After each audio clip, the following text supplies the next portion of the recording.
Салам экендештер, арбаңыздар. Негизиле акыркы учурларда Россия Федерациясында мигранттардын жашоосу, алардын ичинде тилекке каршы Кыргызстандын жарандарын жашоосу орлоп бартат. Ар кандай мыйзамдар кирип атат. Амина кирди, РУ ID кирди, азыр дагы мигрант ID деп ошол эки системанын баарын орчутуп бартат. Бирок жакшы жаңылык бар. Россия Федерациясынын мамлекет думасы азыр жаңы документти ратификациядан өткөрүүгө чоң талкуу кылып атат. Бул талкуу 7-июлдан баштап башталды. Кудай буйрса, кыргыз мекендештердин Россия Федерациясынын жашоосу бир аз жеңилдеши керек. Ушу боюнча сөз баштайбыз. Сөз баштаарында кичинекей жарнама.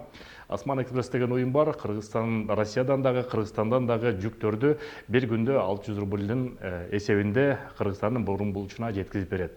Волгоградский проспектте дары дармекти документтердин баарын салып ийсеңиздер болот. Телефон номеринин астына мен жазып коем. Кайрылуу бериңиздер.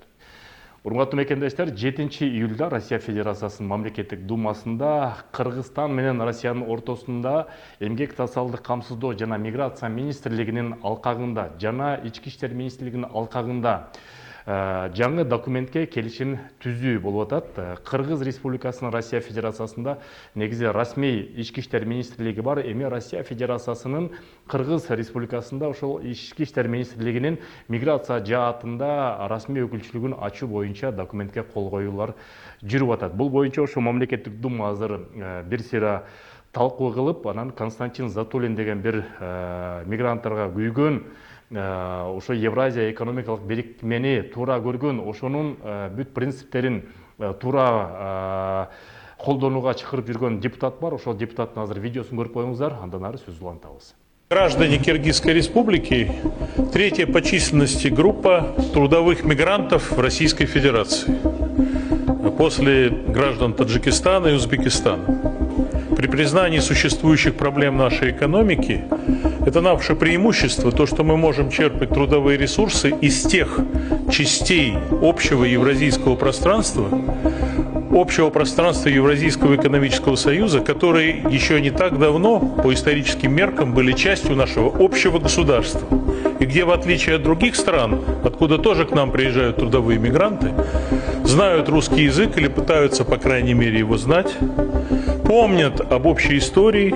В силу этого, конечно, это очень важно, не допустить, чтобы трудовая миграция из Киргизии в Россию становилась жертвой проблем, чтобы в среде трудовых мигрантов возникали правонарушения, и эти правонарушения, вы знаете, остро воспринимаются нашим обществом, что вполне естественно, особенно в период, когда наша страна фактически ведет войну.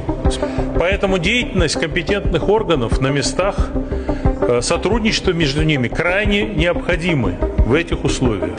Но самое главное – это деятельность, которая направлена на то, чтобы изживать негативные явления, бороться с нелегальной миграцией, если она возникает, решать проблемы этих мигрантов, потому что нелегальная миграция, еще раз хочу на это обратить внимание, возникает не потому, что кто-либо, в том числе граждане Киргизской республики, на парашютах или тайными тропами пробрались в Россию. Это, как правило, люди, которые просрочили сроки своего проживания, пребывания в России и оказались из легальных в нелегальных мигрантах.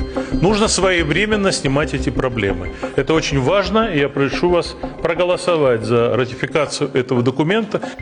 Негизи Кыргызстан Евразия экономикалык бирикменин өкүлү болгондон кийин бизге мурда Россия Федерациясына ошо таможенный союзга кирип атканда 4 нерсени растап бердиле. Бул болсо свободное передвижение товаров, услуг, акча ресурсу жана адам ресурсу Россия Федерациясына жөн эле эч кандай тоскоолдугу жок кирип туруш керек деген. Негизинде биз ошол сөздү депутаттардын арасынан дагы министрге да айтканбыз, жана башка атминелерге дайыма айтып жүрөбүз, диаспоранын жетекчилери катары.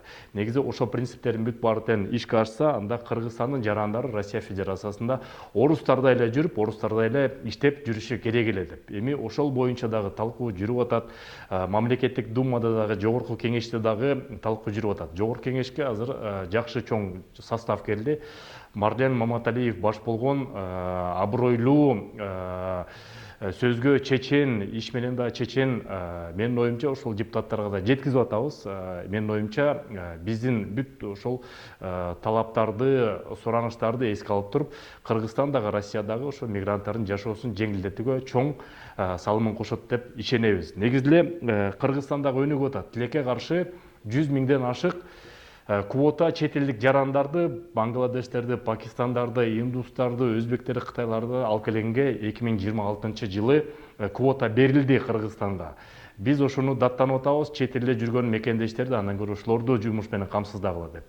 Кудай буйрса жакын арада биз да ошо миграция министрлиги менен жолугуп бул боюнча дагы талкуулайбыз, өзүбүздүн сөзүбүздү айтабыз. Менин оюмча балким маекте куруп туруп, подкаст сымал кылып туруп, маек кылып ошо силерге ошол бүт көйгөйлөрдүн бүт баарын тартуулап берип турабыз. Сак саламат болуңуздар, жаңылыктар болсо айтып турабыз. Көрүшкөнчө. Заман өнүккөн сайын заманбап системасы тиркемелер дагы өнүгүп жатат. Компаньон банкы алдыңкы банктардын бири Россия Федерациясынан Кыргызстанга тыйынды РИА, Золотая корона, AstraZeneca, QuickPay системалары аркылуу которсоңуздар болот. Анан эң негизгиси бул компаньон банки 3 ай сайын, жарым жыл сайын чоң акция уюштуруп жатат. Ошонун баарын тиркемеден көрүп турсаңыздар болот, утуштун ээси болуп калсаңыздар болот. Андыктан компаньон банкы менен болуңуздар.